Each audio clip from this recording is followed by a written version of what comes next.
you want me to get pictures of you? Huh? You want me to get pictures of you? Yeah, you take some while I'm there, yeah. But I'm gonna give it to her too. Oh, okay, cool. We'll double it up. Oh, she's like professional. You double it up and text her, and I'll do the same for you. There he is.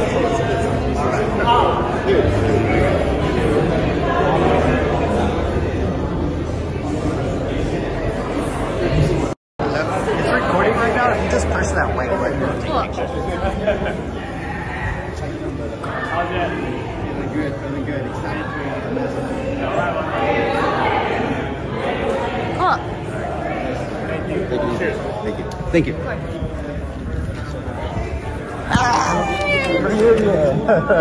Did you just hear? Yeah, I just got here. I know. I'm sorry, I lied. You know we're here.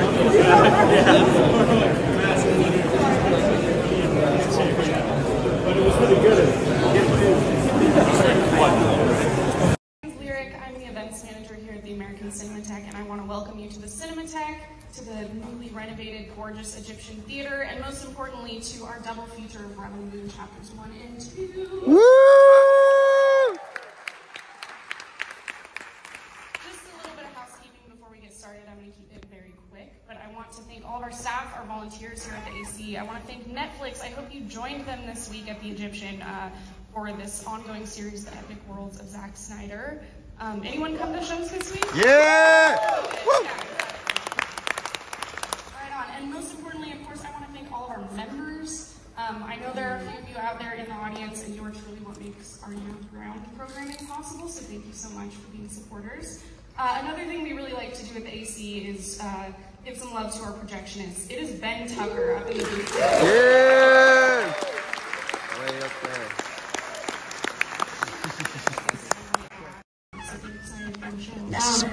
Let's see, what else? You got some things when you checked in today. One was your ticket, as you know. There are a couple other things that are going to come into play at the end of the night tonight, so we really hope you stick around for the whole day. Those raffle tickets you can turn in at the table outside if you haven't already, and we are putting one of Zack's amazing portraits that are up in the lobby up for auction with those. And then secondly, that little card you got at the very end of the night, after the reception, after the second chapter, after the Q&A, when you head outside, there are going to be some portrait books. You can turn in that card for one of those. So please stick around. Yeah! Woo! Lastly, I assume everyone here has seen a movie, yes? Yeah! Excellent. Movie. So you should know that we're going to Here for Netflix. We're not going to talk to our neighbors, and we're going to pay attention to the big screen of Rebel Moon Chapter 1. Before we get things underway, there's one more thing to go through. We have special humor him. You may know who he is. Please welcome to the stage filmmaker Zack Snyder. Yeah!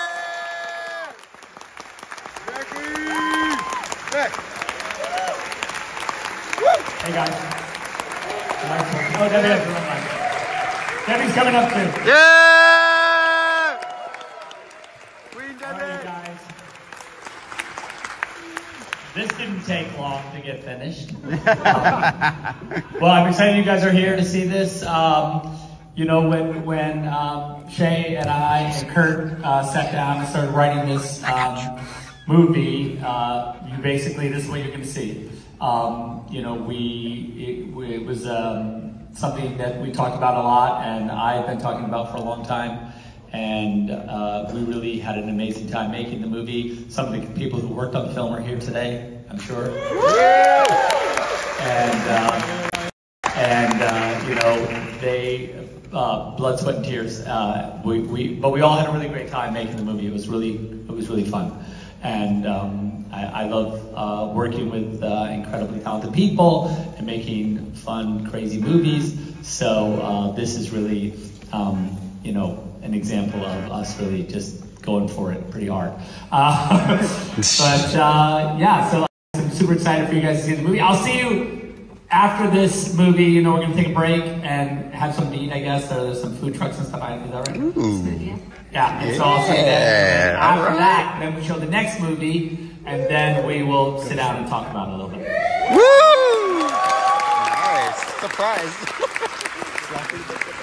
We're going to talk about Zack's director's cuts for a little bit, because I think Zack is a director that's known for director's cuts, But most of the time, the director's cuts something that was on the DVD. What do you have left so we can have some additional scenes? Big fan. Sometimes it was under duress that we needed to, maybe with the help of all of you, get a director's cut. Yeah!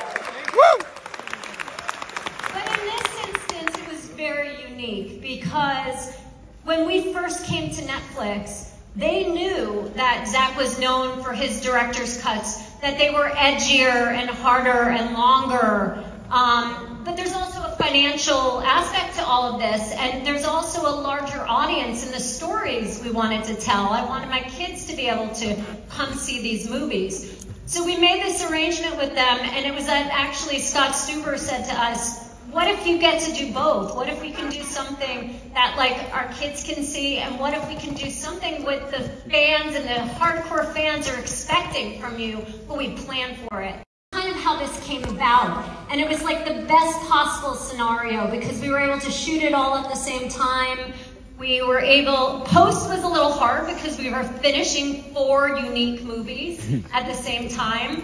But we had, Don't do that. Don't do that. That was a little tricky with lots of visual effects and world building, but it was such an amazing experience. I think it was about 4 years getting it all done with the script and the editing and everything, with so many talented people on the crew, in post-production, in visual effects, and also, you know, all the help of Netflix and especially marketing, who never really gets, you know, I think noticed. Look at these beautiful.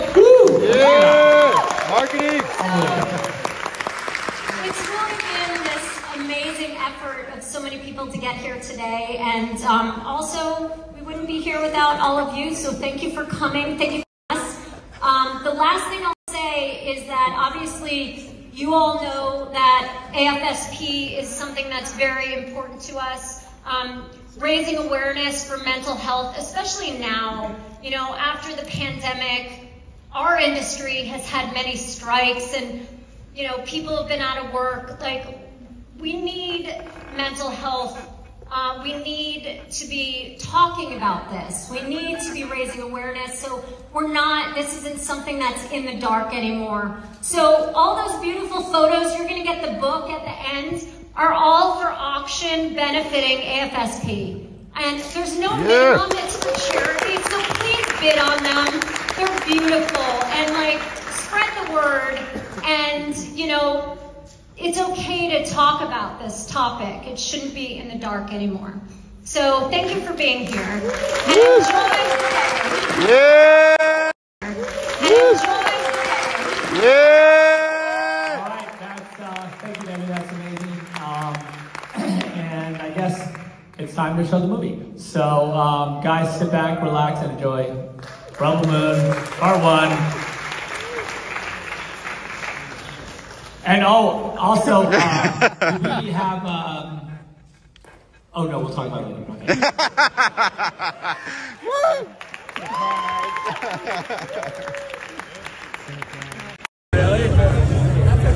See ya.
Does your phone allow you to take a screenshot of the Get in there. Absolutely. This is your 16th birthday. Can you say that?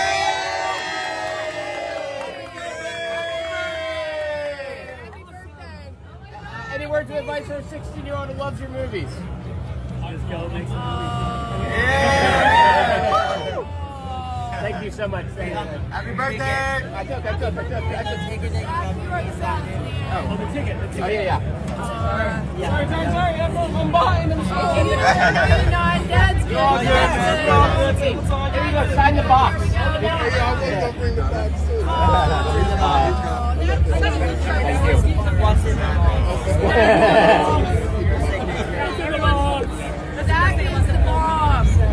Thank you so much.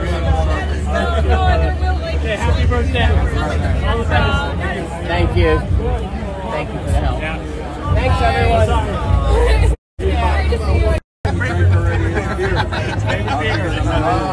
This is all his. I'm almost done. Sorry, Ken. I'm drinking, I gotta be honest, right now I'm drinking a little bit of Pacifico. That's what's in the fridge out by the Tell him South Cali. Tell him what's up. Yeah, I don't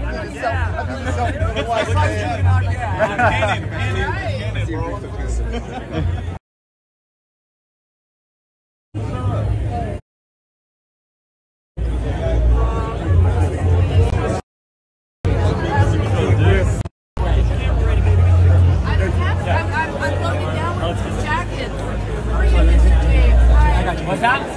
Hi, Suzanne. My husband. Oh, there you are. Yes. James. Oh, how are you? Oh, yeah. Oh, my God. How are you? Ugly guy with the Booker didn't want to running out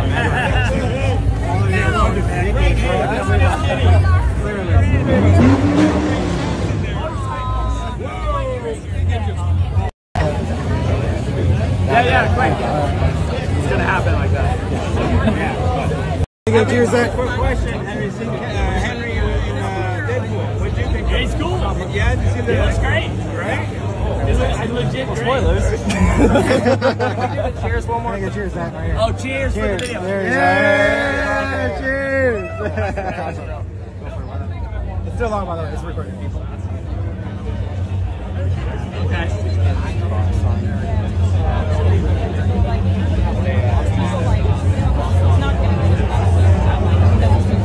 I am a fan, a huge fan. Of course, I own the car, so that's a thing.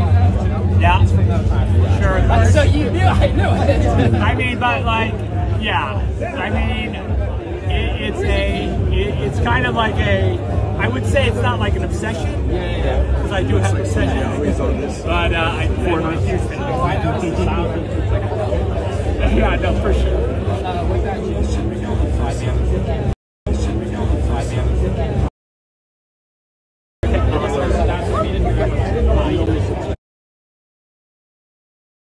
Oh, that'd be amazing. Oh, thank you. Thank you. Where is it? It's in something. I get out. It's in St. George. Oh my God. You're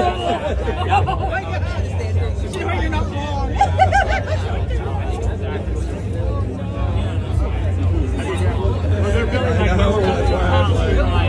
I'm like, okay. The gym in the facility. I was like, I need to talk to you guys. And I saw the plan. I'm like, no, it's not gonna work. Not gonna work.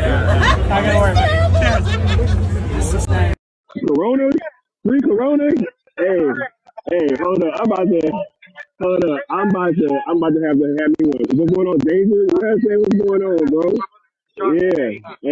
Hey, we chilling, having a great time. I'm about to go find me a I just want to pay you a compliment on a hot take.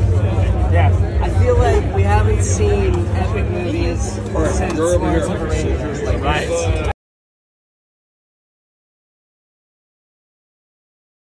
You give us wide shots, give us the whole screen to look at instead of just two. Oh, that's kind. That's really kind.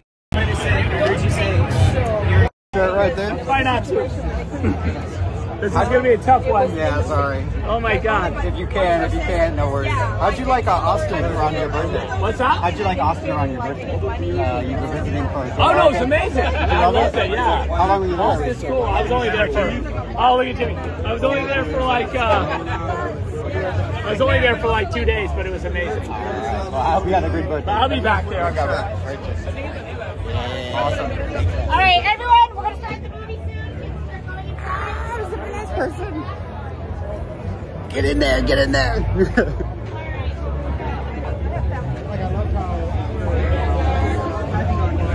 It's the last person to ask Zack a question. Last person to ask Zack a question. And then they were like, all right, gotta go. Yeah, absolutely. Can I do a white?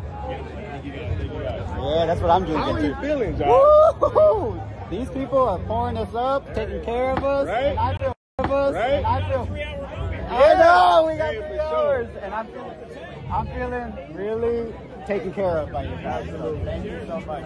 This whole event, guys. South Cali guy knows what's up. I'm empty-handed. I gotta wait. Hold up. Zack has not been empty-handed the entire time.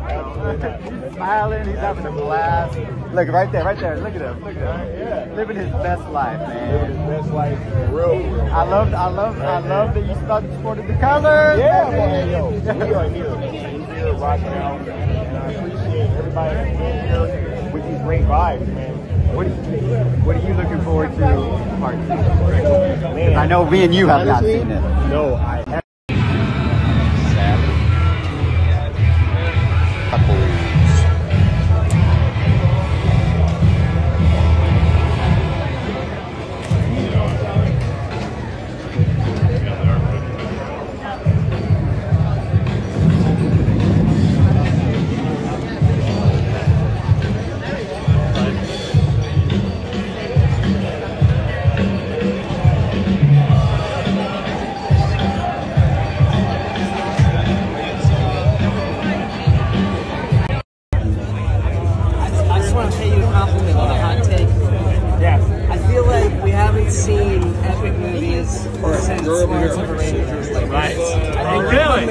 That's pretty intense. You give us wide shots, give us the whole screen to look at instead of just 2 fucking eyes left and right. Oh, that's kind. That's really kind. I mean, it's like,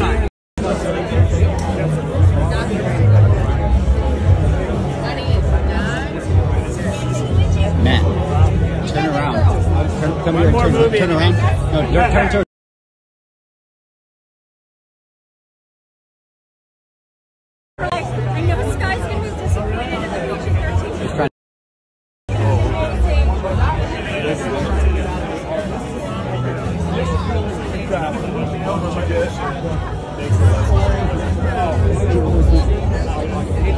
If he turns around, I'll try to get it. Okay.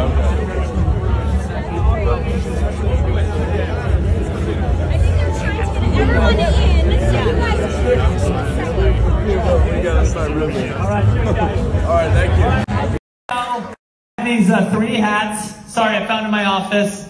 They're the hats I made for the crew. They're just crew hats from the movie, so I was just gonna.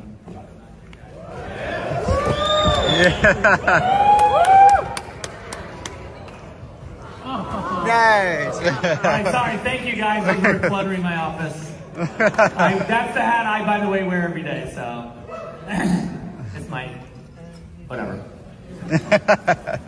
Anyway, I love it. so we're gonna talk about the movie a little bit. Zack, my name's Adam. I'm a longtime friend and collaborator with the Stone Quarry team.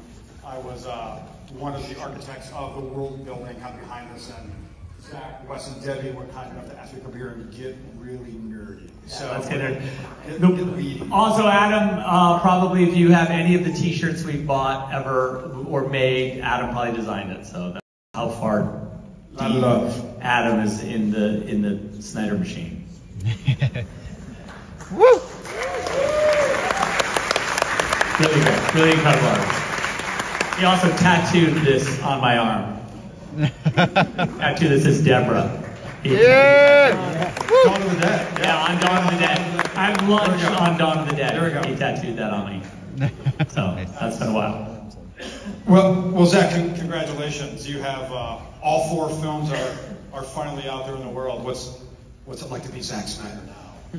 Well, I'll just say that it's really, look, it was a long road, and I mean, we talked a little bit about this when I did the intro. That was 6 hours ago, but 7 actually. But it is good. It's really incredible to have the movies out. And the thing that's interesting, really, from my perspective, is that this is the movie that I wrote, this is the movie, this is what I really, the sort of real, like, intent of the sort of world building and the myth building and sort of the sort of ethos of what the movies were kind of about. And there were so many influences. I mean, really in the end, I think the real hardcore kind of why of the movie was, you know, sort of the transcendent part, the part that's not Star Wars, is really the sort of heavy metal, like, part of the movie. Yeah. Like, I really feel like when you think about a live action heavy metal movie, that's really kind of what you got. Like, that's what we wanted to do, and I really feel like that's kind of, we got pretty close to it. Zack Snyder saving us from the sea of sameness that we're pressed upon us, I'm going to say. Yeah, thank you. You are an artist of the highest order, in my opinion. And it's just amazing to see how intuitively you work and you put your visions out there. And I think that's just becoming more and more important, you know, as we experience what we're experiencing. So just want to say thank you. Fucking amazing. I appreciate that, brother. Okay, so talking about the film, so in these two movies, we saw a shift. I mean, first off, from your titles, from Child of Fire to Chalice of Blood, and Scargiver to Curse of Forgiveness. I feel like the center of the circle moved a little bit. Can you talk about that? Yeah, I feel like I wanted to frame the movies in a slightly different way, you know, with the PG-13 versions of the movie, which I felt like, you know, really were about sort of appealing to a broader audience. I think that these movies really, what I wanted you to do is like, okay, we're gonna go, I'm gonna say, all right, take my hand, we're gonna go on a little bit of a journey. And so I just felt like the framing mechanism of those two titles, the new titles, were a lot more in the weeds with the mythology and with the sort of world building that we had endeavored to create. And so I just felt, you know, like people that were into the ride would understand the new naming convention was about a lot of the kind of new attitude, I guess, of these movies. And we had a shift in that character focus as well, too, right? I remember you talking about that we're kind of going from a Kora-centric story slightly over to an Issa-centric story. And, you know, that the tone of things change. And I'll just say, you know, that amazing poster, you know, that, I mean, it's just mind-blowing.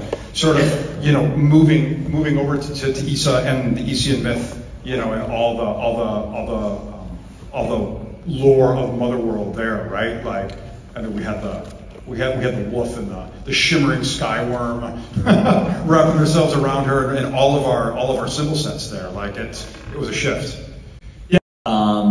You know, when you have that, because like the Issa story, really, when you look at the kind of the giant long look that we were creating with these movies, if there were like 6 movies, you know, another whatever, you know, 4 or 5 movies beyond this, you know, it really becomes a very Issa-centric thing, and Kora really becomes a servant to this sort of Godhead concept. And I think that's really, you know, for me and for sort of the giant myth that is Rebel Moon, that was really important. You know, that we start really establishing the sort of the gods of the world and understand that what their importance are and how they're going to come back and everything they're going to do. Yeah, I'm going to say that. You know, you're really a filmmaker and just a maker in general who just really believes in what they make and believes in their world. And so it's contagious, and it makes me believe in your fans believe in that.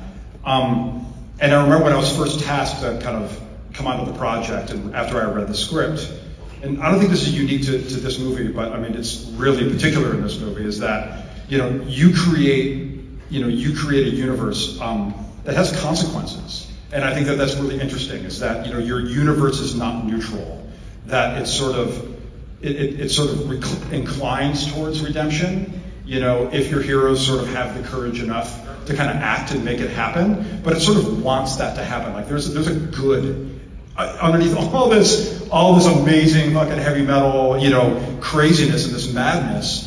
there's an ember of good inside all of that darkness, and I think it really resonates with me in particular, but I think your fans as well. Yeah, I think that's the sort of mythic core of everything, is that I mean, for me anyway, the why of it is that there is this universal sort of truth that, you know, and well said through all the heavy metal insanity, you know, you can with some sort of laser focus find this kind of burning ember at the heart of it, and you can warm your hands on that righteousness if you are of the correct iron metal that you can get to it. And I think that's really what, you know, I think all the great myth, all the Joseph Campbellian kind of hero's journeys, and you can talk about it forever, but that really at its core is what it's all about, is like, you know, they get their boons and they bring them back to us, and we are better because of it.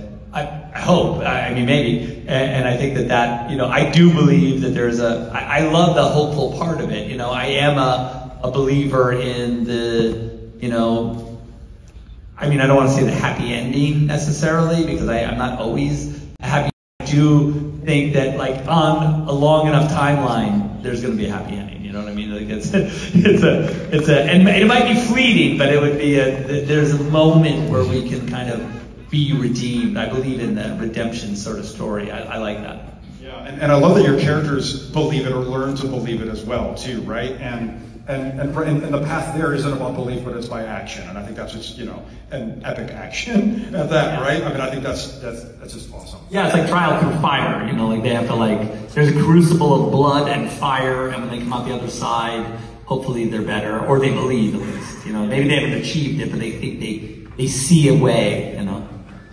And Mother World itself sort of like, and we'll get into this in a little bit, but sort of like, you know, does its best to sort of get around those consequences, like acts like it's a might makes right civilization, right? And the crimes and the sins it's created against the universe. The sanity of the universe has to create an Issa, almost, otherwise it's pure chaos, and there's nothing, there's no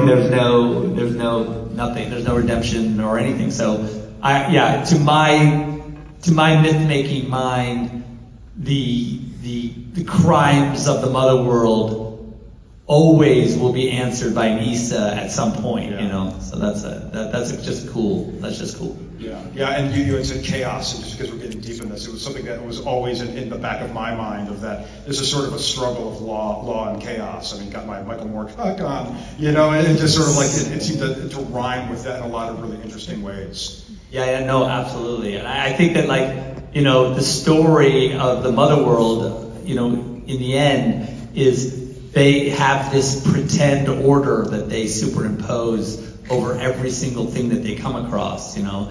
And I think that this sort of make-believe version of their world, that they want to make everything them, no matter where they go. And I think that's this kind, but it's kind of a bullshit version of order. But in the end, you know, if our heroes have the metal, they can rise beyond that and sort of reorder it. You know, that's what Issa's kind of job would be eventually.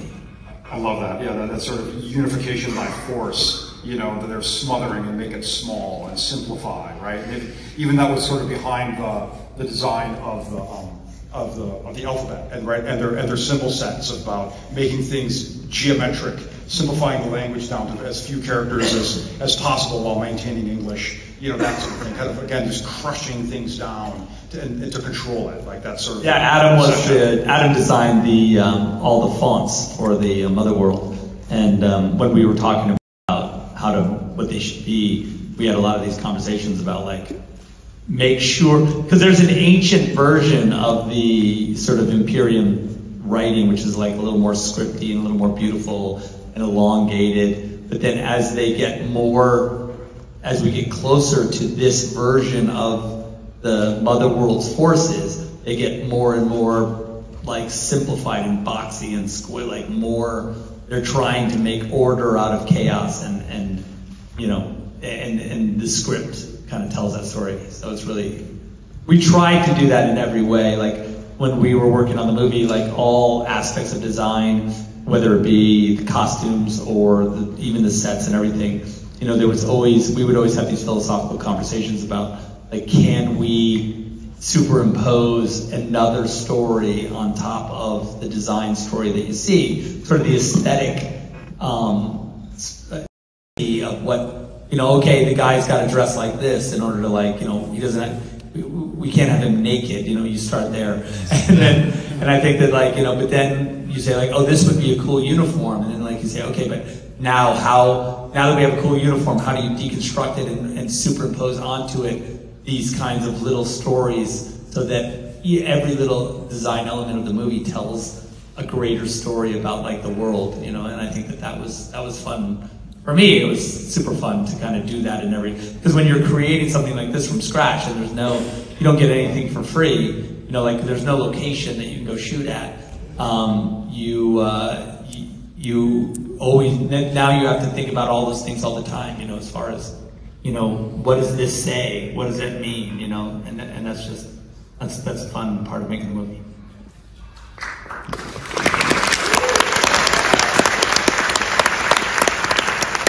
To me, and I found this incredibly interesting, is that there's slightly different stories, and that led to a conversation about what happens over time. Yeah, we were saying that, like, for instance, if we made more movies, that the R-rated version of this universe would start to separate from the PG-13 version of this universe even greater than it does in this version of the movie. Because if you think about, like, even the timelines within the context of the movies are different, you know, like, they find the scout ship sort of at a different time, like, everything is slightly different. And even the characters themselves, you could argue, sort of have different experiences, or we understand them differently. And so I think that you know, over time would make itself, it would compound itself over time and really start to sort of separate the two universes. So that's a fun thought experiment that we could probably spend a couple of weeks talking about, but that's cool. And maybe sort of getting into some of the particulars here. We had talked about Isa and sort of the thrice-born redeemer, I think is a phrase that we had used in the past. And we see sort of glimpses of previous incarnations in the backgrounds of some of these, in some of the scenes in here.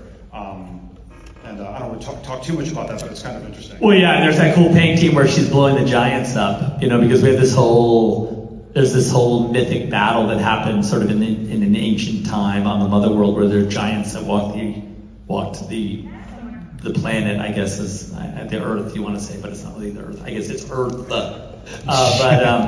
Anyway, and so, you know, Isa was called into this, like, Isa was born and sort of came into her powers during this huge struggle, and that was one of the myths that we've talked about, is where she blew those giants up. Because, you know, you can imagine that the collies would eventually, if they were to, like, free themselves from all the dreadnoughts, because every dreadnought then probably has a collie in its engine room that, if given the right circumstances, could be released, and, you know, those same goddesses, if they were walking the earth, would be formidable in a conflict, I think. So that could be a cool, because, and then even if you look at the sequence where they're in the garden, and Balsaris and Kora are talking, Arthalas, I guess at that point, are talking about, you know, killing the princess. If you look closely, there's all these, like, giant skeletons, like, in the ground all around in the field. So, you know, through some zombie magic, they could be resurrected, and we could have, like, a skeleton versus collie battle at some point. Yeah. I agree. Well, since you mentioned the Kali, let's talk about the Ru Kali a little bit, and the crimes against the universe, you know, or the divine order that oversees the universe, or whatever we're calling it. One thing I always found really provocative is when you described the colleagues to me for the first time, and the metaphor that arose from that of literally we have these, you know, these giant women, these atomic Valkyries that are from like this higher dimensional order that through trickery, right, are pulled into our prime material realm, and sort of their bodies are bound. The idea that the collies, like, we were, to me it was like, I was imagining like, okay, so the Imperium like sort of ran up against their ability to sort of, you know, there's a huge problem with resources that, you know, to conquest space, they were using up all the natural resources of Toa and pretty much like, you know, pretty much like, or Moa, sorry, of Moa, and pretty much had like, were exhausting their own world. And so the high priests of their world had divined this other dimension, and literally that, there's this animated film that we've been working on. I don't know if we're gonna make it 100%, but we're working on it. But it tells the story of like, you know, this kind of, what I would say is a sort of humble, a fool. Yeah, but yeah, and a, you know, like a guy who works at the DMV basically, who discovers who is the patsy that gets sent sort of dimensionally to find these collies. And I think the idea, you know, to me was that what seems like a discovery through chance or circumstance turns out to be like this very carefully calculated event that the priests, the Ministry of Information has like created to like get the collies, because the idea is like once they've captured the collies, they have this sort of infinite resource that can jump them, you know, not only is it this massive power source, but can also fold space and make them be able to travel and conquer galaxies rather than just their little star system. So that was really a massive move for them. But inside of all of them now is these it's like Trojan horses that they've created. They don't even, you know, it's been, you know, 1,000 years and they forgot that, you know, it's like Samson. It's like the Samson story in some ways. Like now they just see the collies as like an engine. They've forgotten that they're like actual goddesses inside those shells. So yeah, it's fun. Yeah, and Motherworld itself, I mean, this is sort of a reoccurring theme with them, right? Like in the sense that they make these technological jumps, you know, that instead of improving their lives, they make them more desperate for resources, because it's like their hunger devours them, right? And this is just, you know, a great example of that. Yeah. You know, and then I guess one other thing about that too is that, you know, and here we have this crime again against the universe, and then the universe responds, you know, 1,000 years later. I mean, universal time. And also for a goddess, you can imagine that like 1,000 years is not a big deal. Yeah. You know, it's not a, you know, generations of Motherworld soldiers sort of just really solidifying their philosophical point of view in regard to the collies makes it even more ironic and ridiculous eventuality, you know, in their own demise. So that's a cool two locomotives running toward each other in this universe. And then they decide to kill the Redeemer, right? Like, and they kill the Redeemer, yeah. Now they're off the map. You know what I mean? Like, I think this is you know, the Imperium is sort of, they're off the rails. They're, you know, there's no, everything's crumbling around them. I mean, this is sort of it. Although it seems like, I think to Belisarius, the idea of killing the princess seems like a really great idea, and feels like the only way forward. And I think that's a cool forward. And I think that's a cool and incredibly short-sighted. Yeah, the logic is sound. The logic is sound, but like, you know, sort of in a cosmic sense, it's like obviously you just put a gun to your own head, and that's exactly that.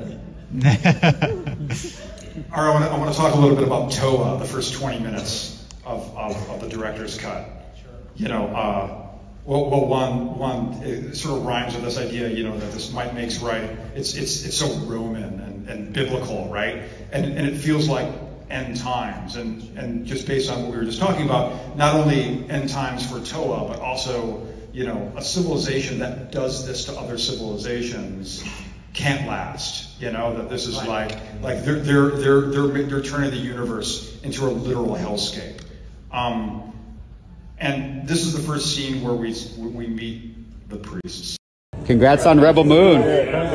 Congrats on Rebel Moon. Yeah. Time. Got the danger on them.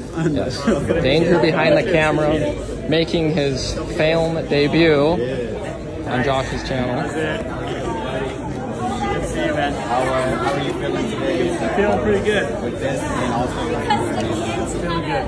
is there one tomorrow that I can be filming? Oh, like in movie 2 when Sam kills the Kryptonian. It's in the trailer, but you can see the eyeball. It's coming off. I can't wait. Cheers. Congratulations. Thank you.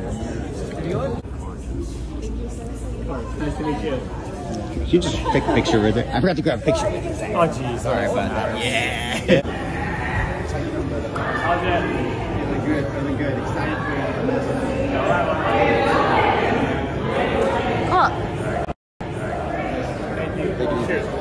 Thank you. Shirt right there. Try not to. This is gonna be a tough one. Yeah, sorry. Oh my God. If you can, no worries. How'd you like Austin around your birthday? What's that? How'd you like Austin around your birthday? You were visiting for. Oh no, it's amazing. I loved it. Yeah. How long were you there? Austin's cool. I was only there for. Oh, look at Jimmy. I was only there for like. I was only there for like 2 days, but it was amazing. Well, I hope you had a good birthday. I'll be back there. Okay. Awesome. All right, everyone, we're going to start the movie soon. Who's the first person? Get in there, get in there.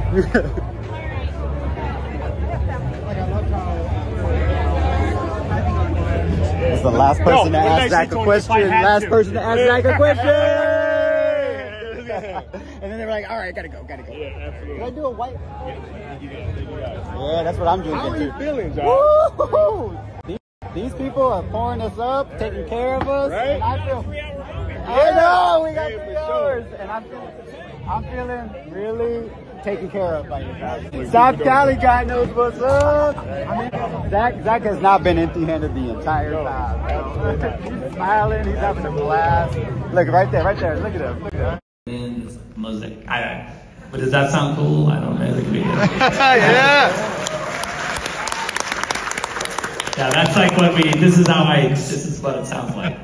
Well, I think it really provokes some interesting ideas, and I think, you know, although the teeth, you might say, is more symbolic or ritualistic, you know, we do have a scene where Noble orders after killing, whatever the guy's name is, from Providence, right? That they get the information out of him after they kill him. Yeah. They said dissect his brain. Dissect his brain. Yeah. Information out of it, right?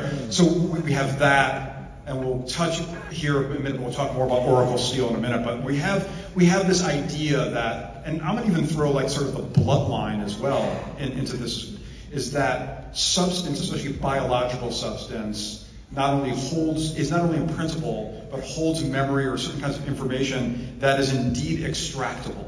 Sure. Right? That it's Look, we always, at best, you know, when you teeter on at the edge of magic, you know, like when you have, it's cool, like, cause like with a sci-fi movie like this, and especially something that's like slightly, you know, comes from like a heavy metal universe, you want always, for me, like you want always like this idea of magic and this idea of sci-fi, to be like, you know, braided together, because and when I say magic, I just mean things that like are inexplicable, right? So the idea of sci-fi is like everything's explainable, and the idea of like this magic thing is like, oh no, you can't understand this. So like trying to understand it is a folly, and I think that to me is really the fun of a universe like this, because you'll always have this larger mythological thing that will come in to trump everything that you've kind of, you know. And I think that to me the teeth also, you know, it's a gruesome and because it's industrialized by the Motherworld's army, it also shows at what level the sort of barbarism has risen to, you know, like I think and also the sadness of Issa's portrait, right? So you can imagine that what happens, like Issa died and they were like, oh, we loved Issa, even though we killed her. We love Issa, we think she's amazing. To justify our barbarism, we're doing this in the name of like slain child. And so that makes it cooler, you know, for them. You know? It's cynicism at the highest order. Yeah, it's really sad. It's really coolly, ridiculously bad. Well, so in BBS, and he's awesome, and he has this amazing book, amazing books. He's an amazing artist. You can go buy all of his stuff because he's awesome. But what happens is, like in that photo of Issa, it requires a super long exposure, right? In order to take a photograph and depending on the light, but like in this case, it was a super long. I think it was like a 2-minute exposure. I think he's not here. Anyway, it was like a 2-minute exposure, and so like they put these like little calipers on your head, and they like you have to like sit super still, and she gets this like your eyes kind of get this dead look in them. And I just thought that way of portraiture was like going to be really interesting for this process, that it's not like a normal photograph. Like it's neither like a sci-fi, like weird, you know, like you can imagine some sort of Blade Runner, like moving photo, which is cool, but like, you know, it's kind of like, it's like alive. Or we could have done a painting, which also, okay, so I guess then we have paintings. Or I was like, this kind of glass photography is kind of weirdly in between. You know, it's like another, like we don't take photography on glass, except for Steve. You know what I mean? And so it renders this kind of otherworldly quality that is like really incredible. And so, yeah, so that was how I kind of justified it. In my mind, and the image is exactly what I wanted, so it was perfect. I remember when I was watching him take that photograph, just the notion of the king's gaze, right? That we have this thing, and now we have this like cyclopean instrument photographing the king, you know, who's the source of that gaze. That's fun. So the other thing, I said I had two things. The other thing was space coal. And space coal, yeah, which obviously is not coal. Nope. I do recall that there were some people that were mad at the PG-13 movies because they were saying that how can these ships run on coal? And I say, you're right, that is a good question. What's better is they run on this sort of mushed up bodies of our conquered enemies that we feed to this giant goddess who eats them and spits out energy. So that's better than coal, I guess. Zack Snyder, ladies and gentlemen. Yeah. They were right about the coal on one hand, you know, like that would be crazy. All right, let's That's Jimmy. Our intergalactic quest knights. Yep. We talk about them generally, and also maybe about our Jimmy in this film, the rewilding, or the Pinocchio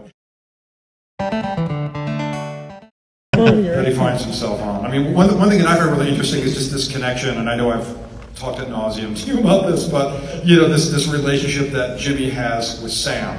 And Sam is one of my personal favorite characters in it, because she transforms Jimmy. Like, with a simple touch, suddenly Jimmy is changed. And that sets him on a course. And I think that there's sort of a reoccurring, you know, archetype as this cupbearer, this chalice bearer that we see in Sam. I mean, certainly not on the level of Issa, you know, but we see this reoccurrence, and also the servant woman on Pollux that washes Titus, right? Water as a theme. Yeah, water as a theme, right? And there's sort of an archetype here that's really interesting in that relationship with with the Jimmies. You want to talk about the Jimmies a little bit? Yeah, sure. So I think the one cool thing about that relationship between Sam and our Jimmy is that you can imagine that our Jimmy has never really probably interacted with a young woman, Issa-esque. He's probably his entire last 500 years been on some ship on the edge of the galaxy, just basically killing in the name of this righteous child that has never been born, that may never be born. And so I really love the idea that they had been given this religious belief system that was so profound to them.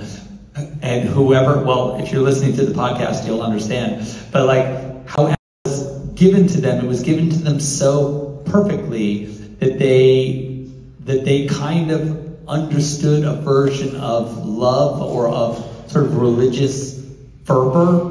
And I like the idea that like these creatures were given this kind of probably without the idea that Issa would ever actually be born. We don't know like whether or not the myth of Issa is real, but we're going to create these knights that believe it so deeply, and probably it suits us better if Issa is never born, if we're controlling them, because for eternity they will just fight hoping that one day she'll be born. Now, I think that when Issa actually is born, and you get that from Jimmy when he says, I felt a great warmth of the universe, whatever, in Anthony Hopkins' voice, is that so like, okay, suddenly like, wow, so my entire existence that, if I want to be cynical, could be maybe not real, but now is confirmed to be real, and that she is real, and I may never see her in person, and that's fine. Just like I may never see God in person, it's okay. But then to have God, to get the call that says, oh yeah, by the way, oh yeah, God got killed, so there's no God. Like your God that your 500 years of existence, your complete reason for existing has died, and so now what are you going to do with yourself? And like I just loved that idea of these soldiers that were such awesome warriors and like incredibly just would do anything, would just die for Issa, and then one day they just couldn't. After Issa's killed, they just don't. They've lost it. They've lost their will to fight. They become like conscious objectors. They're just like, we don't even care. There's nothing, we don't care about anything. They've lost their will to live, basically. And the idea that our Jimmy could kind of start to glimpse a reason again, to exist, and have that be on his own terms, I just thought was a really fun idea. But it's a bit of a rant. Yeah.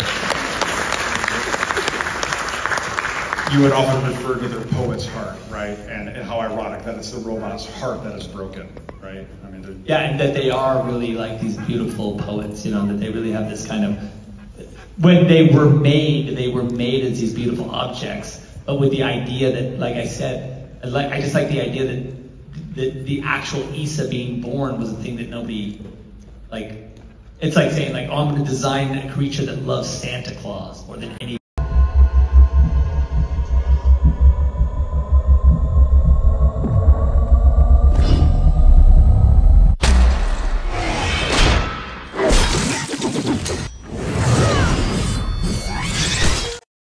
And shout out to Hayden.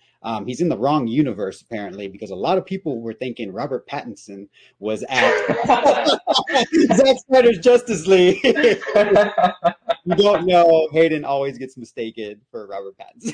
It just shows up, and everyone's like, oh, fuck. Like, now, I'm like, he's fucking real. That's problematic. And then someone fucking blows Santa away. Well, I mean, he is sneaking into people's houses, so. Yeah, true. So we're talking about the Jimmies being these beautiful creatures that were built, right? And what were they built from? This leads us to the conversation about Oracle Steel. and it's in this unique substance that's in our universe. So yeah, so Oracle Steel is our crazy, that's what Nemesis's swords are made of, it's what the Kryptean swords are made of. It's what Jimmy's armor is made of. So that's why when he's just standing there getting freaking pummeled by, you know, those molten shots, he's kind of he's fine. It's not that big of a deal to him. I mean, they are killable, but it's not an easy task.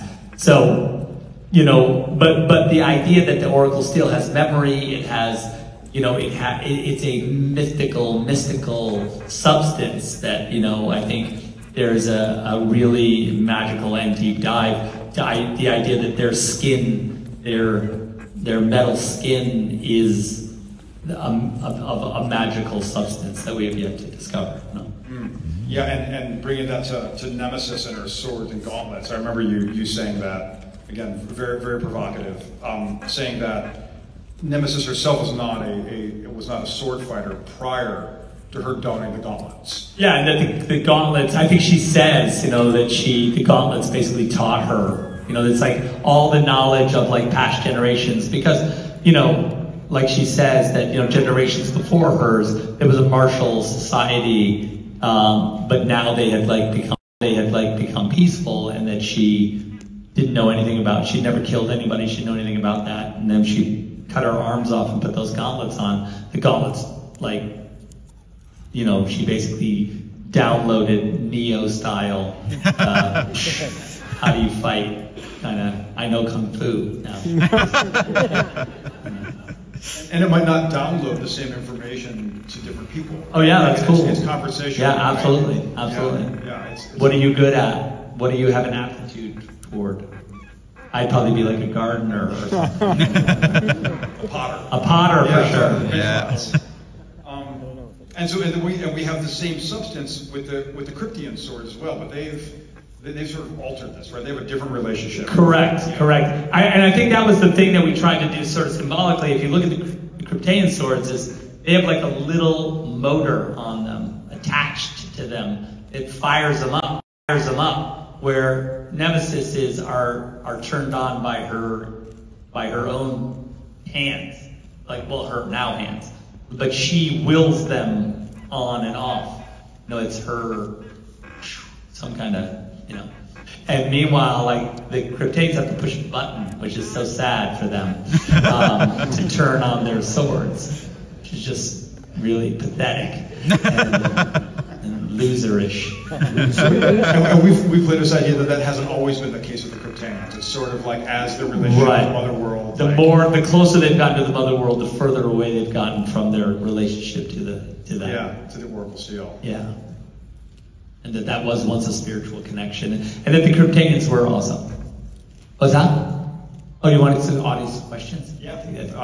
We're going to take some audience questions. Right here in the front of the hat. Oh, front of the hat. Nice. Yeah. A lot about, like, really, well, an experience that I had at film school was, and I'm not sure, you know, you guys there's probably fresh film students here who could probably understand this better than, you know, I went to film school quite a while ago. Obviously, I'm an old bugger.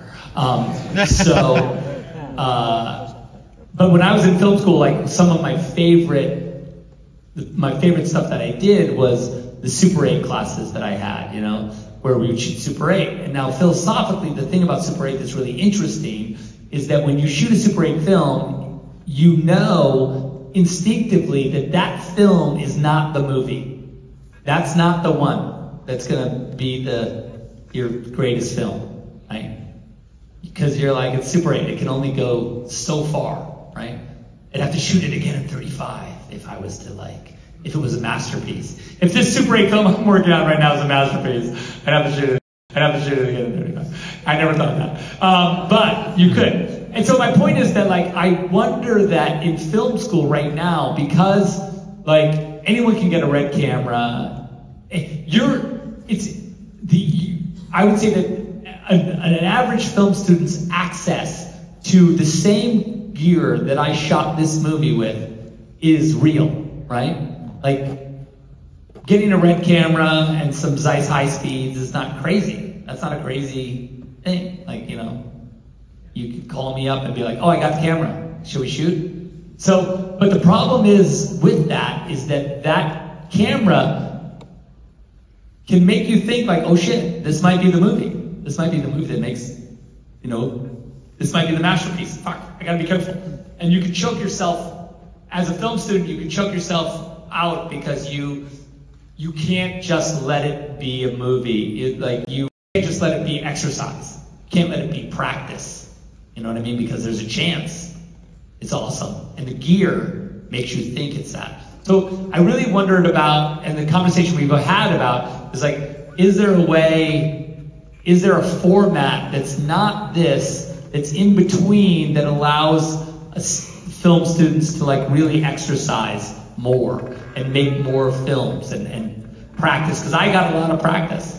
You know, also I made TV commercials for 10 years. So I got, you know, I practiced quite a lot. I got my 10,000 hours before I made Dawn of the Dead. You know, I knew when I went to the set of Dawn of the Dead, I had been a director cameraman for 10 years in commercials. I've done TV commercials all around the world. I'd shot with everybody at movie stars, and you know, I might have been a first-time director, but like there was nothing on the set, not a thing, not a piece of equipment, not a scenario that I hadn't seen before, right? That I hadn't kind of, you know, understood. And I just think that that would be a thing that I would be interested in doing, is like getting to like the real down and dirty, deep bones of shooting a scene and understanding it. Because I think that's it's a thing that I think, you know, it's a language that is intuitive and obvious, but it's fun to just do it. You know, you just want to shoot it and to feel it, you know, because it's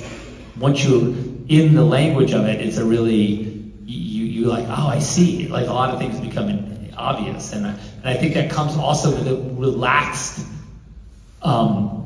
and not pressured point of view. Like when I'm on set making a movie, even Rebel Moon with Johnny or whatever, I feel very relaxed with the gear and with the language. You know, like I feel like it's intuitive, and I just think that's a thing that you want to get reps to get that intuitive feeling. So when you're on the set of your movie, you're not like, oh fuck, like this is the shot, this is the close-up, oh fuck, I'm gonna fuck it up. You know, like you want to feel like, no, this is cool, I'm good, like I'm not nervous, I'm just, I speak this language and I can do this, you know. So I think that would be a thing that I would love to like talk to students about and figure out how to make them feel comfortable in the way they see, you know what I mean? Because like, I've always said over the years also that like the way you see, any one of you in here, like the way the movie you make, the world through your eyes, that's the thing I want to see. Like my favorite movies, and I'm sure you guys agree, are the movies that are made by guys and girls that don't give a fuck. They're like, hey, come with me, look at the world, stand behind me for a second, and this is what I see. And you go on those journeys and you see those movies, and you know, it's moving and it's emotional and it's unique, and you're like, I wouldn't have thought of that, that's crazy, that's cool. You know, and that's what I want to see from you guys, you know, is like, take me somewhere, show me something that I wouldn't think of, that I couldn't have imagined. You know, and I think that's a great and cool thing to cultivate.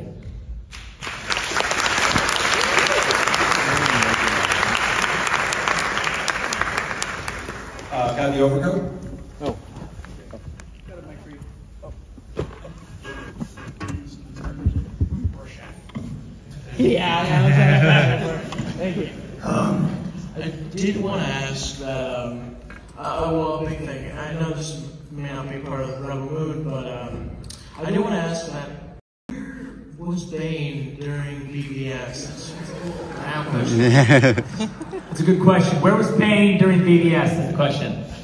Or the entire, like, the apocalypse before Superman. Yeah, where is Bane? Where is he hanging? Where is he? The gym. I don't know. But I love the question. It's my favorite question. Oh, I'd have to really, yeah. How about here in the red and black in the center? Netflix representing. Yeah! Woo! So in the R-rated versions, I noticed in a couple of scenes, Kora had some scarring that wasn't there in the PG versions. Are we to believe that's from, I don't know, her time in the Imperium? Or is there like a deeper story we're getting to later maybe on that? And then also, Titus had a t-shirt with some black X's on that in this movie. I've seen you wear that in interviews. Is there any significance to that? Okay, yeah, first, Kora's stars. And Sofia's here. Yeah! Woo! She's hiding. Yeah! She's hiding, but she's here. And she'll be credible, so we should all go see.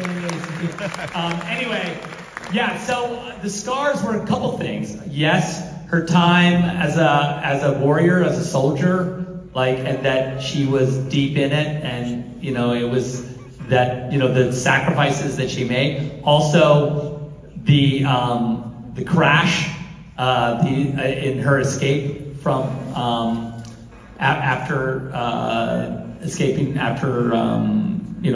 from the death of Issa, and her being tracked across. You know, it's 4 years.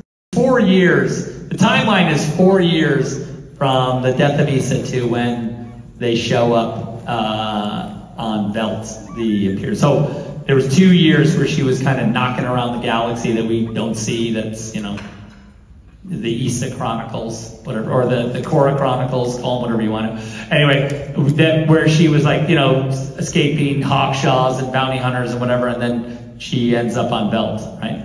So all of that would be part of that story, you know, and then I think that, you know, Sofia really wanted to like make sure that the character, the sort of ethos of the character was represented, like that she wouldn't just like, you know, be this, you know, not a mark on her, you know, that there's a price, you know, and I think that I was like really into that too, so I was like, yes, that's cool. And then the black X's are just, it was funny because I'd seen the shirts and they'd come out with all the sort of distressed t-shirts that we had on set, you know, and especially Titus's are really cool. And they had the little X's. I was like, I go, those are X's are really cool. I don't know, what does that mean? And they're like, well, you know, it's just like, you know, they're like little repairs to the shirt. And I was like, okay, cool. Can you put those on my shirt? Yeah. Okay, do it. That's what happened.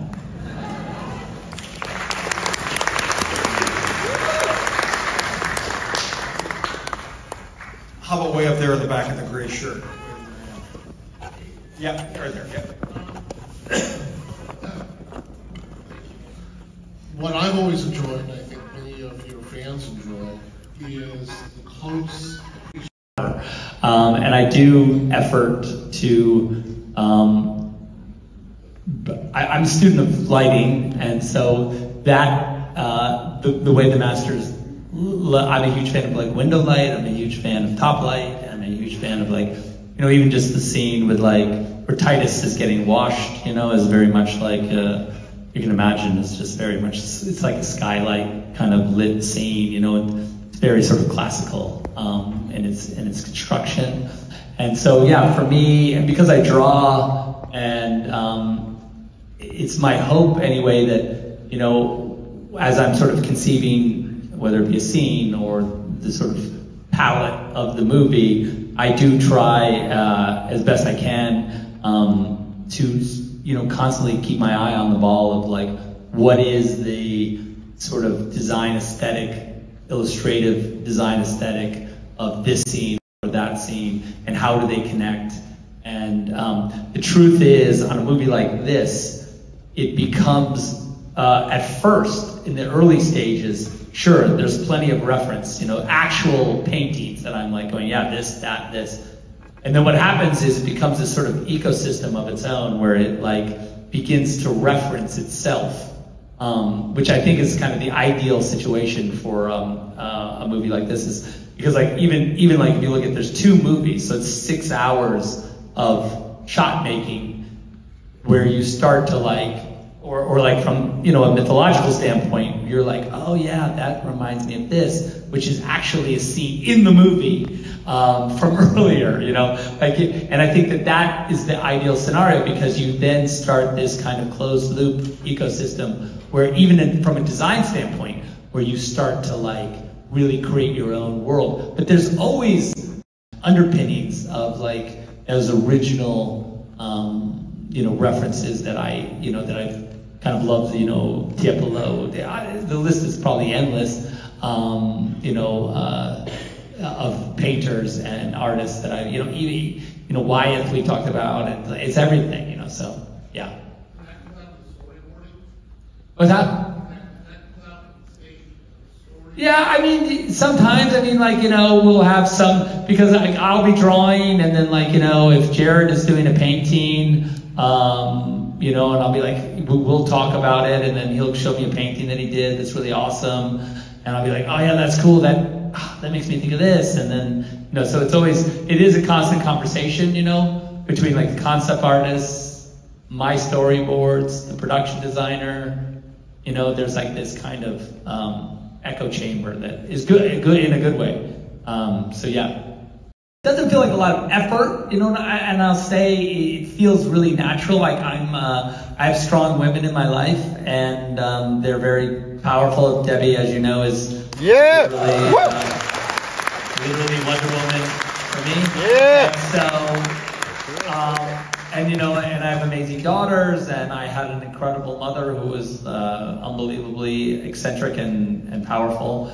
And I just think that, like, for me, you know, this sort of divine feminine is really an amazing and powerful thing that we all have to sort of bow down to. And I think that really, it's I guess for me, it's the less sort of self-aware it is, the more natural it feels, I guess, is kind of the way I approach it. But, you know, just, I think the thesis of like this movie at its core is about Kora, you know, is about, like, this movie at its core is about Kora, you know, is about this powerful warrior woman who has to, like, kind of forgive herself, you know. And I think that as sort of a thesis is, the rest kind of takes care of itself. But yeah, I think that's how I kind of approach it. Thank you.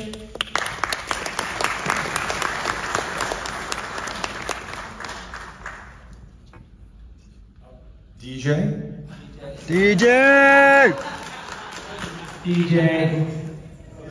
There he is. Just a simple question. Given the enthusiasm for this sci-fi heavy metal freak out, like, it's got to be a no-brainer at Netflix to just greenlight 3-4. Yeah! Woo!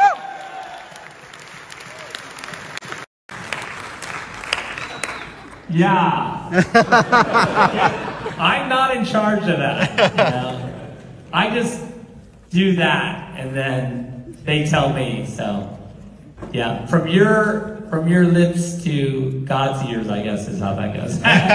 Very good. Thanks, DJ. DJ, of course, was one of the visual effects supervisors on the motion picture. So that's a team did an inside job in the questioning part of it. You can't resist DJ. You gotta. Wait, does the birthday boy have a question? See him right there? Birthday boy. Birthday boy, give him the mic. 16. He's 16 today. I just want to say up front, this is an amazing way to celebrate my 16th birthday. Yeah!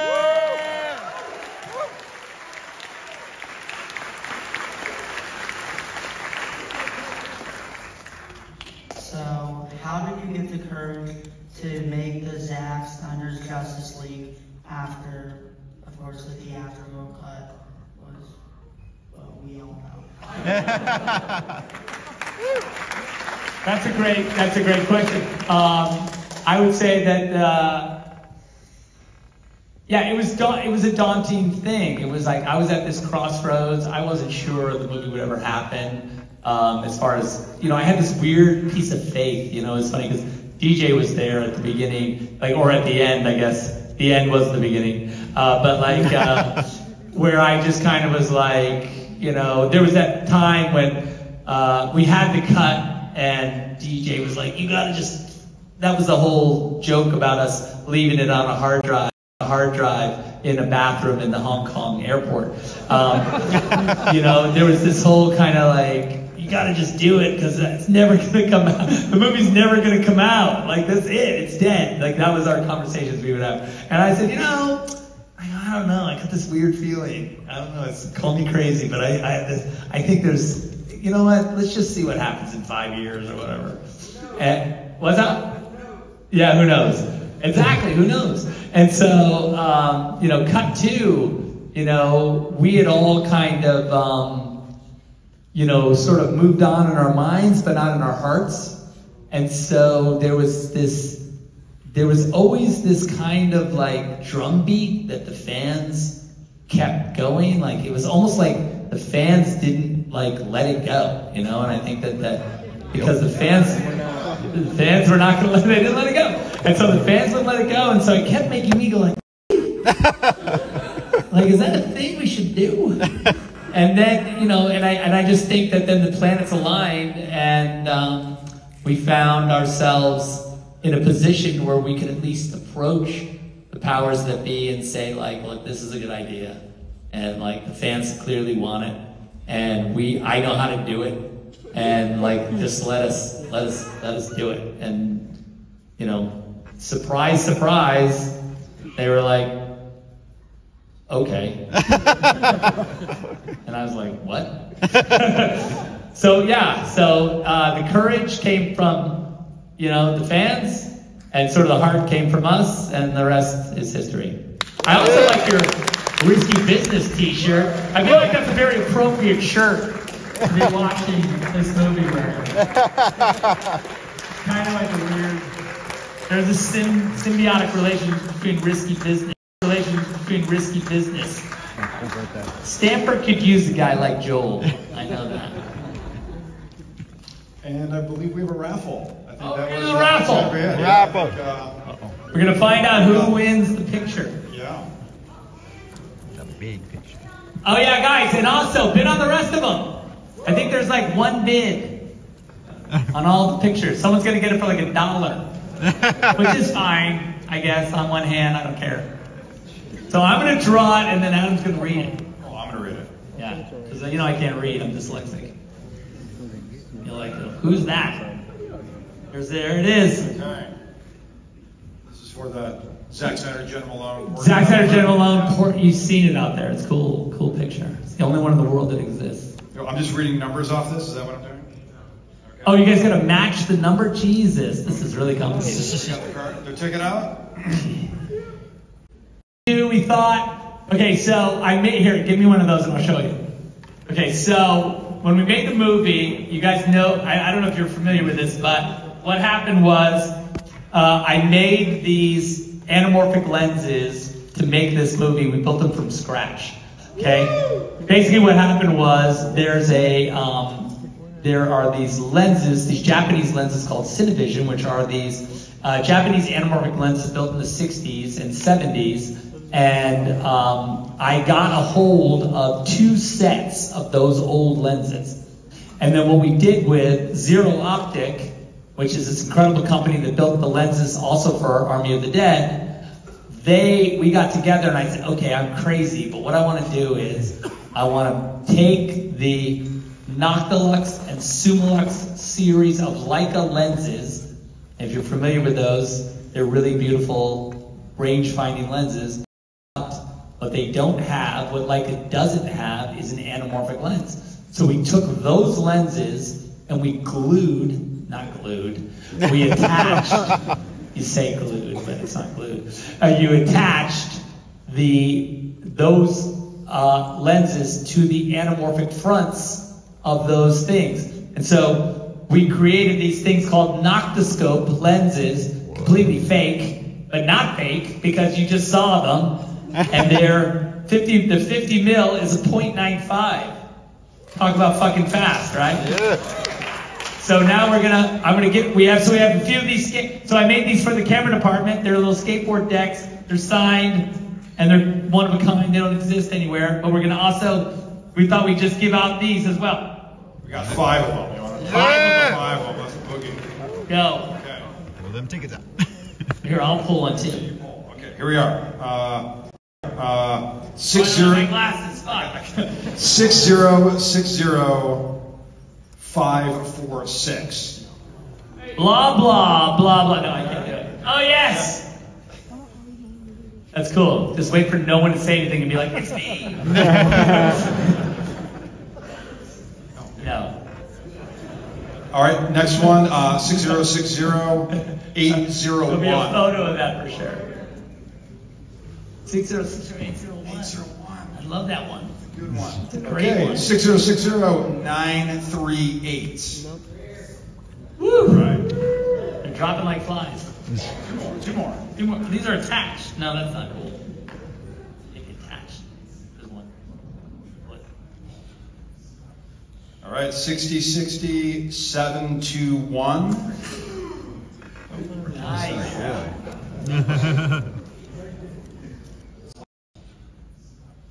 All right, 6060721. Nice.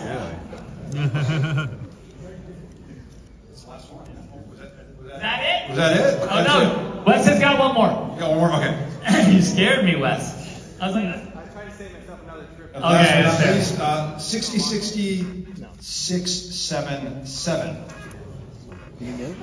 60, there she is. Awesome. Yeah. One for the ladies. All right, guys. Guess that's it, right? We're gonna wrap it up. Thank you very much. Guys, thank you so much for coming out. Woo! Appreciate it. What? Oh yeah, don't forget to go home and watch it again. For the algorithm. Watch it for the Netflix of it all. All right, thank you guys. Cheers.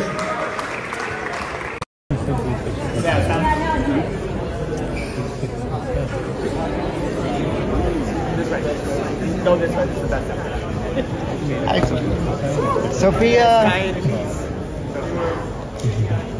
Okay. Like I had 6 shots to go, and I was like needling Zach, going, "Ha ha, you got like 3,000 shots to do. I only got 6." And then the next time my wife and I had dinner with Zach and Deb, I was sitting on this side of the table with Zach, and my wife was on the other side with Deb, and they were like kind of whispering to each other, and Zach leans over and he's like, "Right now, Debbie's telling Sarah that she's lobbying, the producers of Netflix to get you and your team on the show like tomorrow." And I was like, "What?" So you were shocked. You didn't I was kind of shocked because to me I was just kind of like having fun with him a little bit, just kind of being playful, and then that happened, and I was like, "Oh, there goes my summer vacation I was gonna have." You went from Flash Brain to like Rebel Moon Brain, like overnight. I haven't done that before, and it's like Marcus had been on it for a long time. Yeah. I didn't want to like step all over stuff he had done, but I wanted to be of genuine help. So it was a little bit of, don't worry, we're all really tired. We just want to help. Right. And you won't even know we're here to pull the cables out of the wall. It's sort of like, because Marcus is a good guy and he's got a good team, but me and my team, we've also got like a ton of years of experience doing thousands and thousands of shots.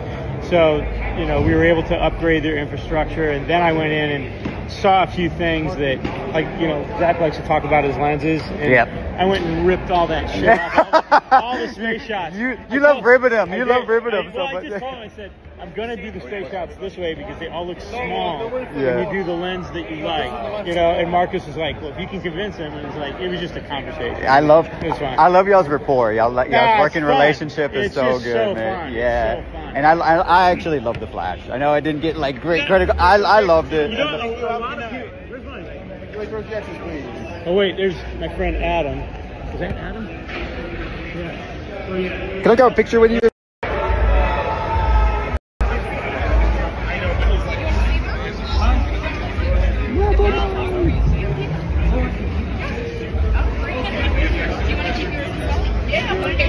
Can I keep it? Yeah, totally. I love it. Thank you. You got two as well? Yeah, I got two as well. How cool is that? I'll get her in. You guys are the bomb. I'm the book guy. Okay. That's everything. All right, you guys are the bomb. Thank you for coming. Thank you so much. I appreciate the huge Rebel Moon book. Thank you. At the Egyptians. Oh, Yeah, the Egyptians. they treated us well. With all kinds of food and everything. Where did I get the book? The art book? Someone would have asked about it.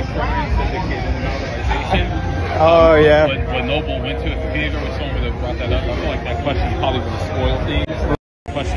spoiled things. Right. All right, we got another line for you. I'm like, another line, okay. Yeah. And then he doesn't tell me. And I'm like, wait, what was the line? Because he's like showed me what I was doing. Right. He was like, all right, you ready? Okay, let's go. And I'm like, wait, what was the line? And he's like, oh. Who's this? You got your head blown off, brother. Oh God, you hear us? No. We were like, Okay.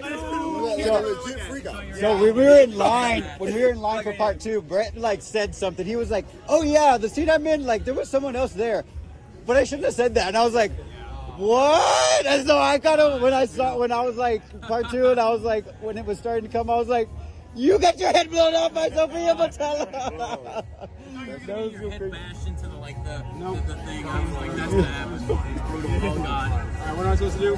Give us a fire. Give us a fire, like in your accent, in the best way possible. I was gonna do the if we born us to target the surface. That one. Yes. Fire.